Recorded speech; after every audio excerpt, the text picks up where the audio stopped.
អ្នកនាងភីលៀងពី3ថ្ងៃមកហើយប្រាប់ទូព្រះនាងប្តីក៏ព្រះអង្គមិនឃើញយាងមករកយើងអញ្ចឹងខ្ញុំមិនដឹងទេព្រះនាងឯងជួយគិតខ្ញុំមើលនាងភីលៀងប្រហែលជាជាប់ស្នេហ៍ព្រះមហាសីទី1ហើយ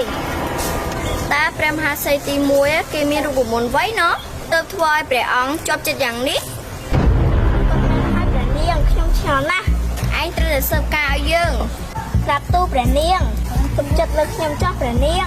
បើឯងធ្វើការបានសម្រេចការយើងនឹងមានរបស់ឲ្យឯងនេះគឺជាខ្សែកចិត្តពីដំឡឹងនេះគឺជាថ្លៃការងាររបស់ឯងបើឯងធ្វើការនេះបានសម្រេចណាយើងនឹងមានរបស់បន្ថែមឲ្យឯងទៀតណែរបស់នាងឲ្យព្រះនាងចាំមើលណានាងព្រះមហាសីទី1យើងនឹងធ្វើឲ្យនាងស្គាល់ថាយើងជាអ្នកណា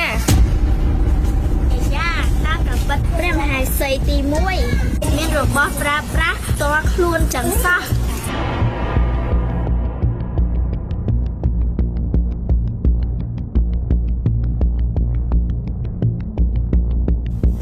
រត់ទៅប្រាប់ព្រះនាងសិនទៅឲ្យយូរម៉ាត់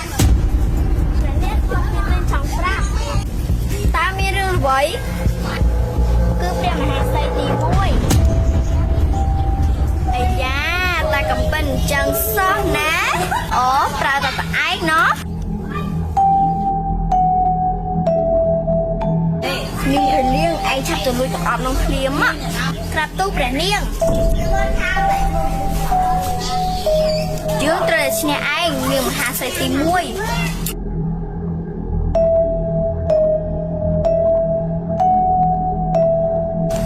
ព្រះនាងនេះហើយជារបស់ព្រះនាងទី1ហានេះគឺជាទឹកអប់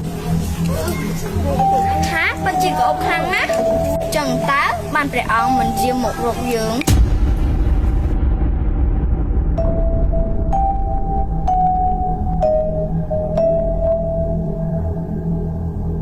ជីបាក់បងពីនាងទៅណាហើយចេះ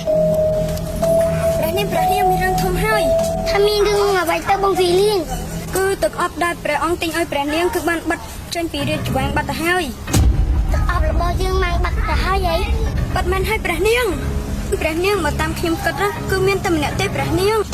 គឺមានតែម្នាក់គូចគឺព្រះនាងទី2នោះហើយតែយកទឹកអប់របស់យើងបាត់មែនហើយព្រះនាងយើងយករឿងនេះទៅក្រាបទូលព្រះអង្គបាត់មែនហើយព្រះនាង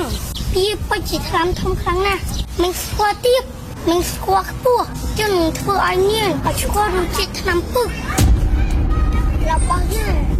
តើបងវិលទៅក្រាបទូលព្រះអង្គក្រាបទូលព្រះនាង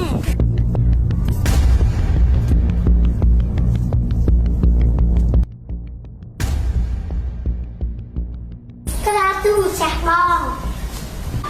បងខ្ញុំមានរឿងចង់ទូលប្រាប់តើមានរឿងអ្វីលោកចាស់អូនម្ចាស់បងទឹកអប់តាម្ចាស់បងទិញឲ្យខ្ញុំម្ចាស់ពេលនេះមកបាត់ទៅហើយបើតាមខ្ញុំគិតណាព្រះអង្គគឺមានតែព្រះនាងទី2ទេបាច់មិនឲ្យបងភីលៀងណានាងភីលៀងឯងចាំឲ្យព្រះនាងទី2មកចូលគាល់ព្រះអង្គធៀមប៉ុ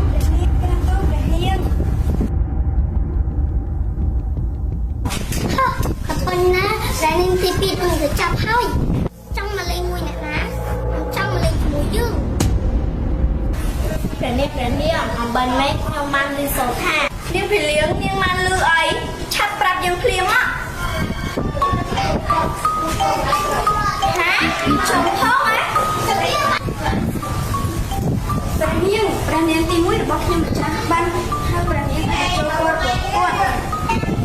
តើមានរឿងអីទៅដល់គុំតែដឹងហើយ